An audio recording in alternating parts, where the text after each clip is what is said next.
Boa tarde, pessoal. Sentiram falta? Fiquei um tempinho, né, sem aparecer. Pessoal, seguinte, hoje nós vamos continuar falando sobre ácido hialurônico e eu queria que vocês curtissem lá no YouTube, tá? Os vídeos, assistissem, porque como eu falei pra vocês, eu vou remover depois, então aproveitem, curtam agora, peguem todas as informações interessantes pra vocês, tá joia? Então, vamos dar continuidade aqui à ácido hialurônico. A gente estava falando de uma forma geral de ácido hialurônico nas regiões da face e eu parei quando a gente estava falando de lábios, mas eu não concluí, tá? O ácido hialurônico que a gente deve utilizar nos lábios, a melhor indicação é o ácido hialurônico de média reticulação. Certinho? Deixa eu ver. Só um minutinho. Tá cheio. O melhor ácido hialurônico para lábios, pessoal, o mais indicado e o correto, ou é baixa reticulação ou média reticulação. É proibido usar o de alta reticulação? Não, não é, gente. Mas vocês têm que saber entender que o ácido hialurônico de alta reticulação ele é indicado para camadas que são para fazer lifting. Então, eles são produtos mais pesados. E essa região do lábio, a gente conversa, a gente tem que ter maleabilidade para ficar natural. Se você coloca um produto que seja pesado, de alta densidade no lábio, você não vai conseguir ter essa naturalidade que a gente tanto fala, que o paciente tanto deseja. Se eu te falar para vocês que eu não uso ácido hialurônico pesado, de alta densidade na boca, nem sempre é assim, tá? Eu uso só de média ou baixa reticulação.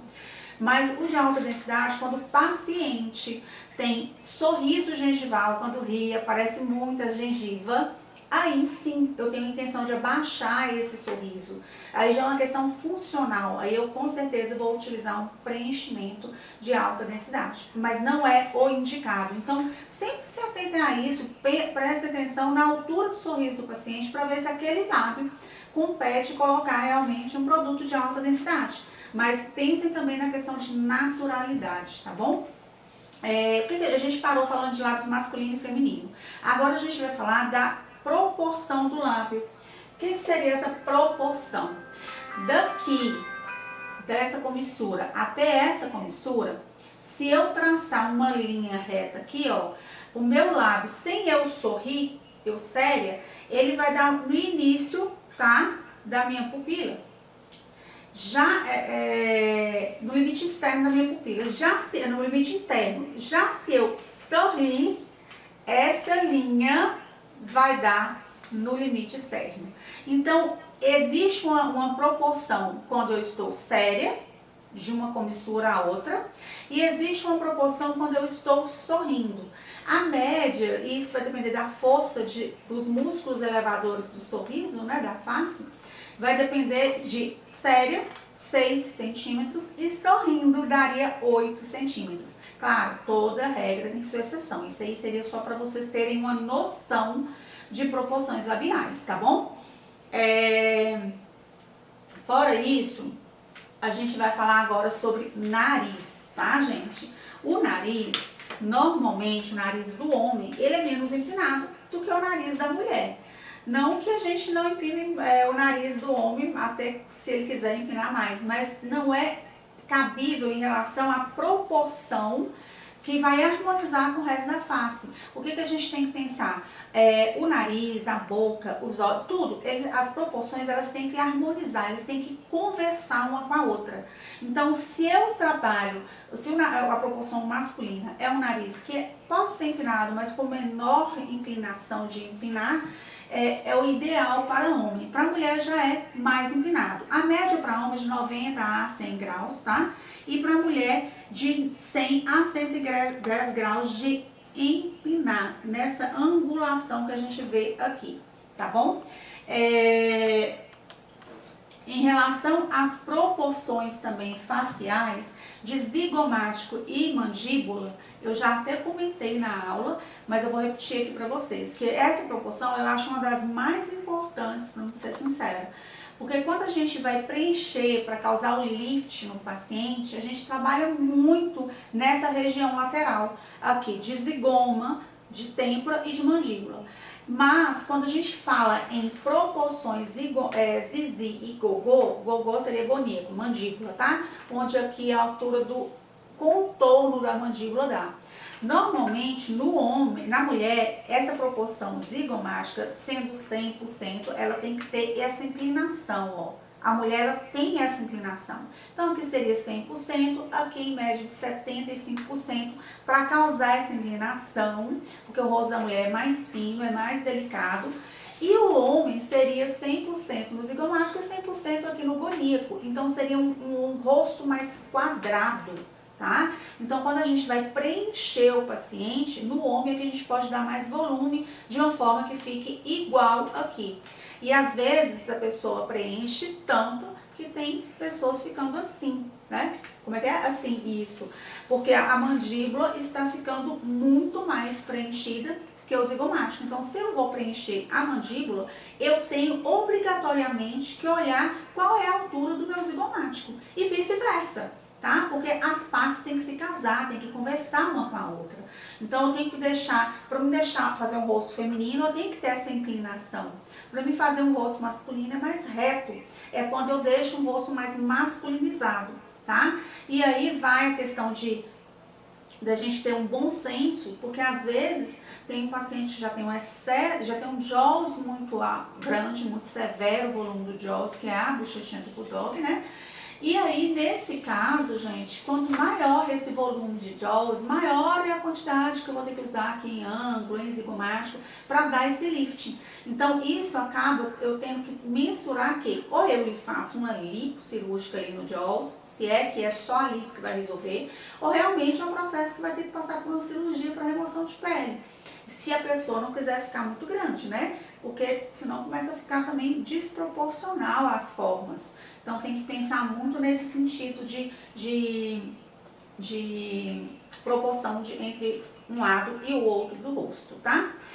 E quando a gente vai fazer preenchimento, quando a gente vai fazer toxina botulínica, a gente tem que entender que não adianta a gente deixar um rosto sem rugas e um rosto preenchido com suas proporções lindas, se a pessoa também não tratar a pele. A pele, ela faz parte de todo o tratamento. Eu não tô falando só de manchas, tá, gente? Manchas sim também, tá? Às vezes você não faz, mas tem o seu colega que faz, ou tem ali uma equipe sua no consultório que faça. Mas tratar também a questão de manchas para o seu resultado aparecer mais, tá? O melasma não tem tratamento? Ele não tem tratamento, mas ele tem gerenciamento.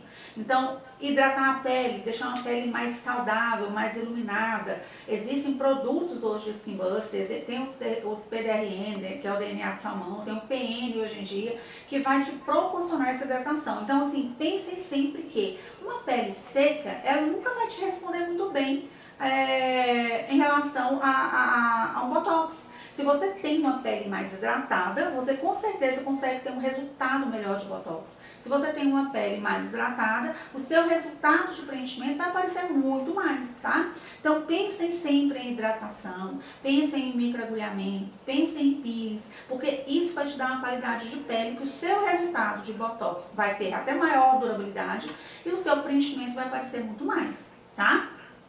Então, isso é interessante vocês estarem pensando nesse sentido. Só um minutinho aqui.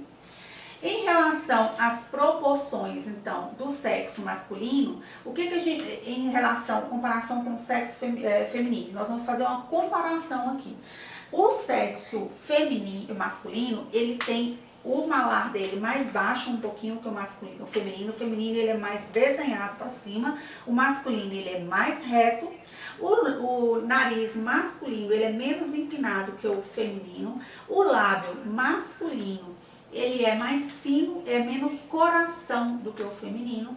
O queixo masculino, ele é mais quadrado do que o queixo feminino, que é mais fininho.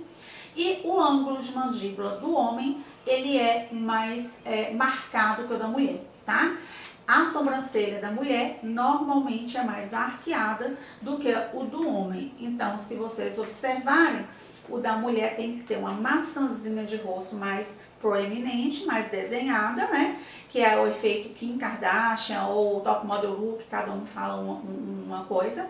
E sempre assim, entendendo ela mais para inclinação aqui no zigomático, porque ela é aquele efeito luz da maquiagem. Ela tem um nariz de metida mesmo, bem empinado, tem normalmente uma sobrancelha mais arqueada, um lábio normalmente mais coração, mais volumoso, um queixinho mais fino, mais tendencioso para essa região central da face, e o ângulo de mandíbula dela é menos volumoso, ou seja, ela proporciona essa inclinação. Então essas são as diferenças, né, das proporções masculinas e femininas. Então quando a gente faz preenchimento, a gente tem que se atentar a isso. Em relação de uma forma geral, ao envelhecimento, quando a gente envelhece, nós vamos perdendo sustentação no rosto. Por que isso acontece?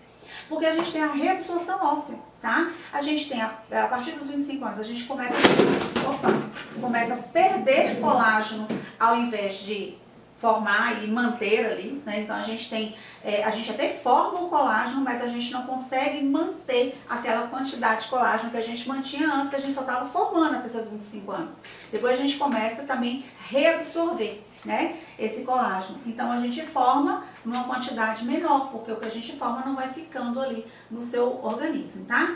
Então a gente tem essa perda de colágeno, tem essa perda de elastina, temos a perda óssea, que vai ficando mais fundo aqui na têmpora, consequentemente vai caindo a pálpebra superior. Existe uma reabsorção óssea na cavidade piriforme, na cavidade aqui do nariz, que faz com que o nariz caia e inclusive a cartilagem cresce, as orelhas crescem. A perda de osso aqui nessa lateral toda faz com que os ligamentos percam sustentação e crie-se um volume, uma região mais pesada nessa região central, que é aqui na pré-maxila e aqui também no jaws. Então cai nesse sentido, ó, aqui e aqui. E aí a gente tem muito mais marcado o bigode, né, que é o subnasogeniano, e a marionete.